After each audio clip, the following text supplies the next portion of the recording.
Welcome back to Behind the Charts, your go-to market prep for the week ahead. So this past week we saw fresh US tariffs shake up global trade, gold powering higher, and the dollar holding firm as traders brace for huge waves of economic data. And trust me, guys, this week is set to be explosive. We've got US inflation data, we got Eurozone growth, we got central bank moves, and major sentiment reports all lined up.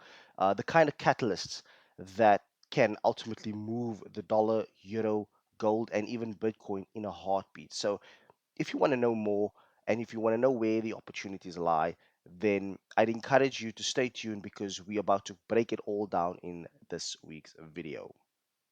So starting off now with the dollar, we can see that the dollar has closed quite firm, supported by its safe haven status from the US tariffs and the expectations that July CPI report could show stronger than expected inflation. So the key reports that we're going to be focusing on this week specifically is going to be the CPI that's scheduled to come out on the 12th of August over here, as we can see. And then also we have retail sales at the bottom over here. The 15th, we have retail sales that's scheduled to come out.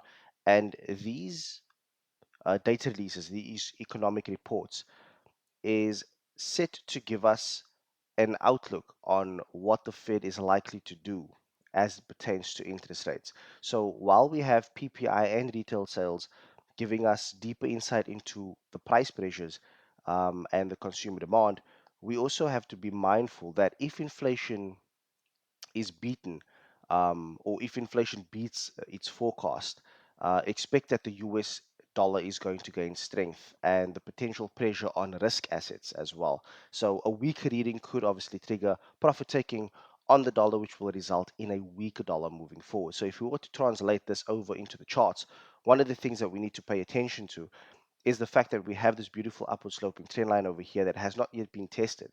And so the challenge that I'm faced with at the moment, given the data that is still scheduled to be released, is the fact that if the dollar is to move further to the upside, it doesn't move on a particularly strong area of support, neither dynamic, horizontal, or even from a trend line perspective. And as it stands, the dollar could be hovering in the middle of nowhere. And even if we go over into the higher time frames, one of the things that I'm looking out for is to see exactly what are some of the things that we need to use as leverage to determine if the market is in fact on a support. As it stands, we see that the price is currently hovering below our monthly 100 period moving average with a bunch of negative momentum coming in.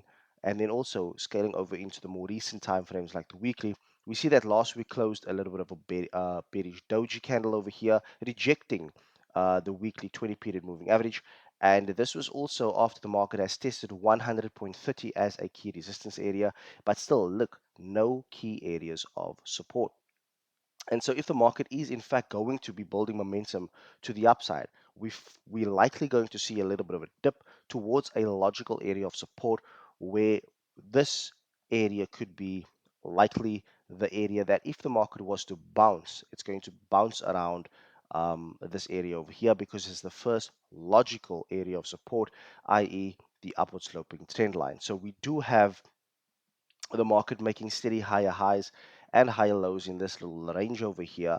But I would first and foremost see if the market has the potential to move from where it is to possibly further to the downside. So I'm likely to see if the market can do something like this, where we're moving up and then gradually making its way to the downside over here.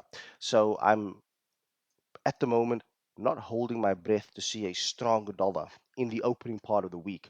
Instead, I'm looking for the dollar to lose a bit of momentum, not to say that it is going to reverse completely, but more so to say that I'm looking for it to pull back towards a logical area of support because this is going to make sense to me, at least in the short term. And so, even if we scale over into our intraday time frames, one of the things that I also want to kind of pay attention to over here is the fact that we have the market kind of ranging within this pattern over here. We can see that the market has given us a beautiful run to the downside. It ranged for a little while and then it moved further down and then it ranged a little bit more. So I'm looking actually for a little bit of repeat here. So even if we were to do something like this and measure from where we are over here all the way to here, let me just do that over. If we were to just measure this price action like that, and we were to see if the market was in fact to break, what would that look like? So it's not to say that this is going to be a definitive replica of what we could see, but if the market was to repeat what we've had over here, it's likely that we could see 97.10 being the tested area if the market was to break the upward sloping trend line. Um, Obviously, saying that upon breaking it, that will be the next logical area of support if the market wants to build momentum to the upside. So the overall sentiment of the dollar as it stands could indicate that there's potential bullish momentum looking to be introduced into the market. However, what we must also take into account is the fact that if we go to our CME tool over here, one of the things that also shows as a red flag is that there's an 88.9% probability that Fed is likely to cut rates come September. And this obviously means a weaker dollar. So if we were to translate this information into the dollar as it stands, if we don't have any logical area of support keeping the dollar afloat, then it's unlikely that we're going to see the dollar bolster its way to the upside. In other words, the only way that it can move is down. And as it stands, if we look at all of the factors surrounding the dollar, that's unfortunately the only direction that is definitive at this particular point in time, pending the outcomes of these data reports, these inflation reports that we've discussed just now. So my levels that I'm looking at, I don't have any key levels to see the dollar bounce off from because I don't have a solid support area. Now, one can argue that yes, in the short term, this is a support area over here, previous high, current low. However, how strong is that support going to be if the market is depending on building momentum on there? Is it strong enough? Is there enough historical data to support price from this area to push it further up? In my personal opinion, I don't think that's the case. And so as a result, my bias towards the dollar for this week at least is to the downside. So moving over now to the euro. So the euro struggled as the eurozone's data remained mixed and growth concerns persisted. Um, we do have German CPI, which is Europe's largest economy as it stands, and that data release is also going to give us a good window of insight as to how we need to position ourselves as it pertains to Europe in and of itself.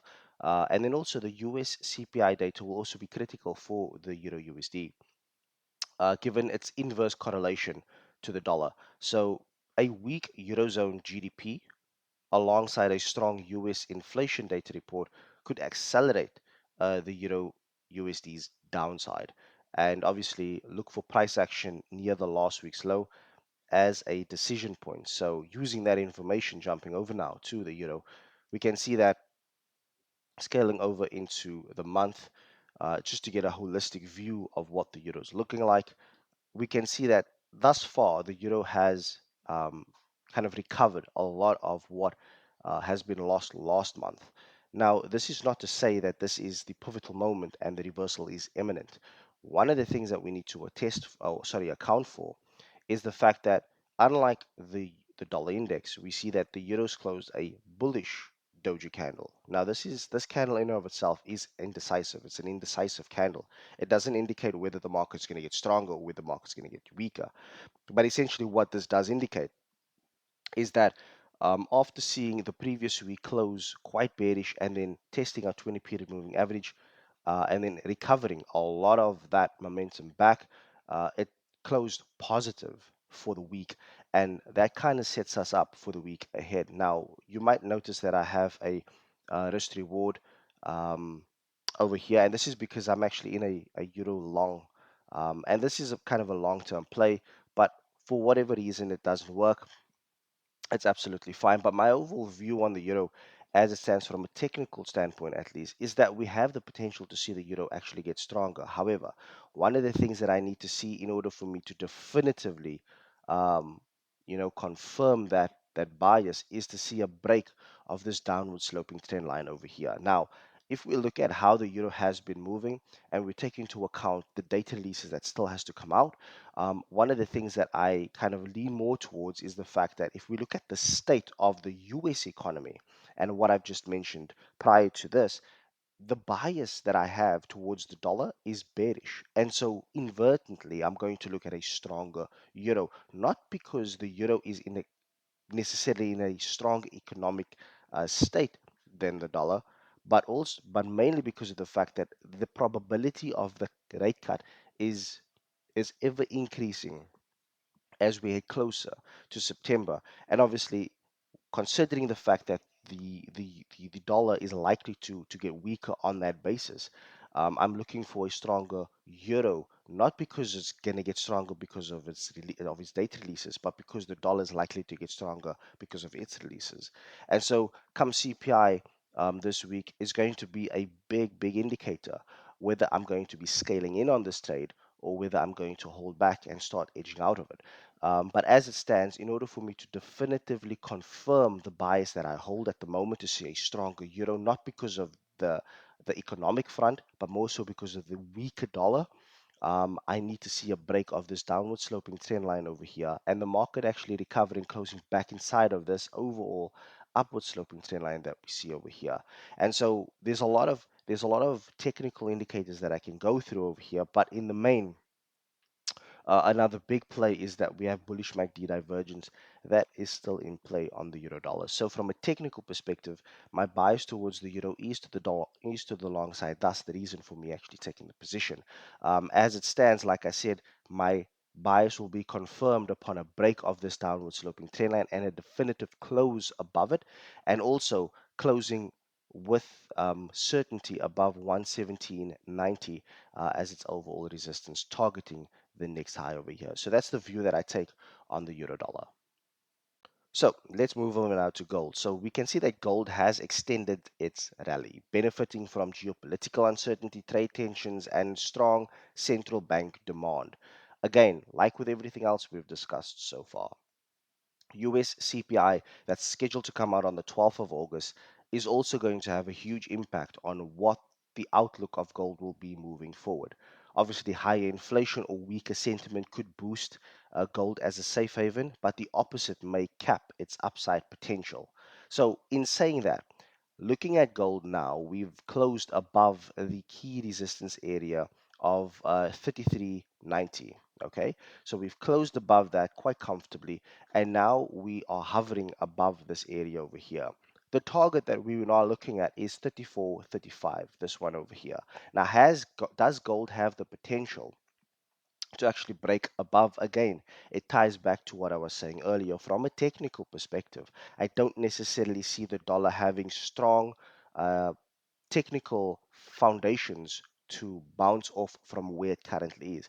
Bearing in mind, this is just the view that I take. You could have a completely different outlook.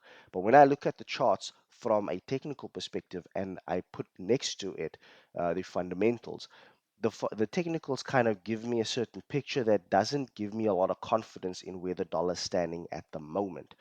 So I would definitely be seeing gold challenge its prior highs over here at 34.35 as key areas of resistance, and potentially even targeting its overall um, high over here, which was way back in April when it reached a high of 3,500. Now we haven't seen gold reach that price in a good while. And since then, we've been kind of ranging between 34, 35, and this support zone over here as well. So I'm not necessarily using the CPI data release to be the catalyst to push gold all the way to 3,500.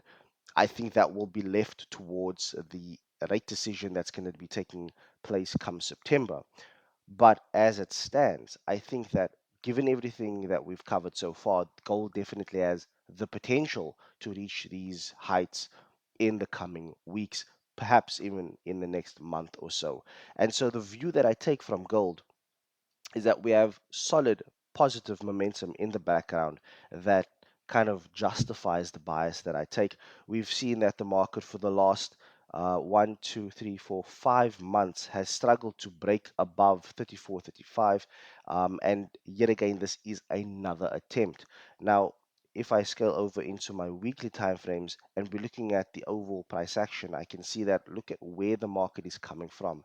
It is stalling at the top, but it is not stalling, making lower lows or lower highs. It's kind of just ranging at this area over here. So I'm not necessarily saying that gold is going to bolster up in the coming weeks. What I am saying is that gold is definitely in the position as it stands to challenge its prior highs. And so I'm not looking for new highs to be made, although that is something that is definitely on the table.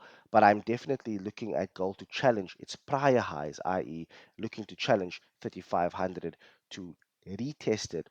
But this time, instead of giving us a test and a pullback, I think gradually we will make our way there so that there is sufficient amount of there's sufficient price action to kind of guide price towards 3,500, ultimately then giving us a slight pullback to build enough momentum to then break above and make new highs. And that's the way that I see gold possibly running further into the future. As it stands, my bias for gold is to the upside, and I don't have any particular price levels that I'm going to be focusing on and zoning in on, with the exception that I do see that there is a bit of um, there's a possibility of a bit of a retracement based on the fact that we have this bearish MACD divergence that occurs now on our intraday timeframes. But again, how deep is this retracement going to be? That's the question that I'm ultimately asking myself.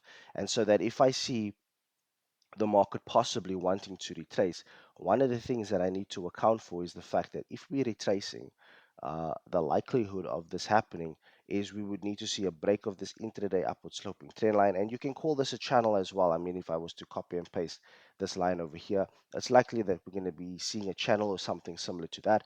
And a break to the downside will see us testing 3340, oh sorry, 3350 as a support level, which lines up quite beautifully with our existing moving averages. Now, bearing in mind that if price is to drop, the moving average is likely to stay in the same area that it's currently at, which will act as horizontal support and dynamic support, which gives us enough confidence to see gold possibly wanting to bounce off of this area if and only if we see that retracement coming in. Other than that, the next target for gold will be 34, 35. A break beyond that point will see us testing 3,500. And so that's the view that I take as it pertains to gold.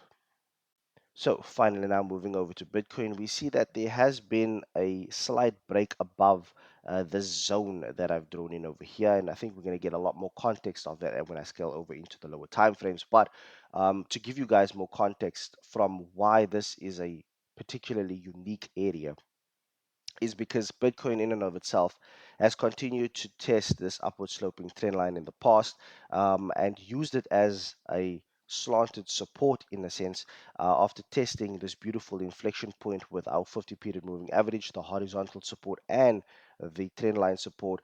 And that was enough to kind of see Bitcoin building momentum to the upside, now currently hovering above 117.25.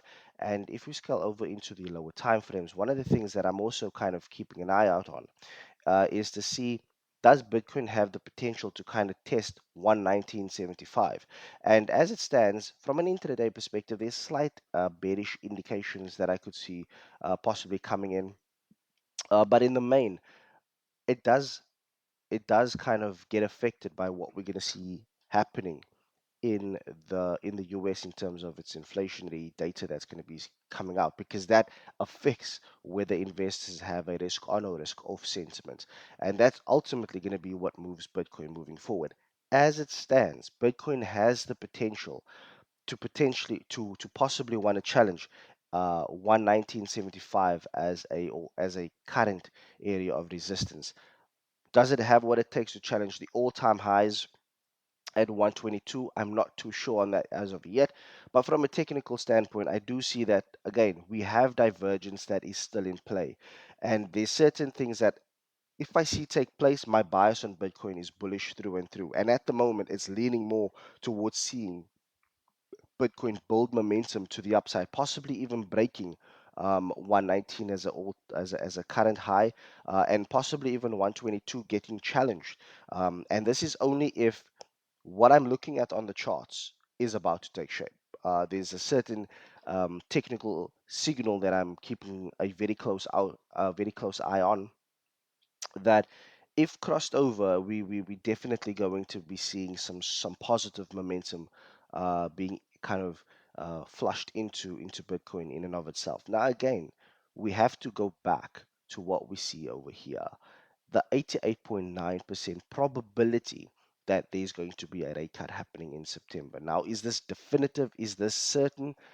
I cannot say that it is, but what I can ultimately say is that it's the closest thing that us as analysts and traders uses to get a kind of idea of what the Fed's sentiment is towards rates. And so, taking all of these things into account, guys, I hope that this video has been informative. I hope that you've received value from it. And I hope that I was able to bring into context some things that is aligning as it relates to the markets. If you'd like me to review any further charts, please feel free to comment in this comment section below. But for the most part, I hope and wish you a good week, a profitable week. And I look forward to chatting to you all soon. Up until then, keep well and bye for now.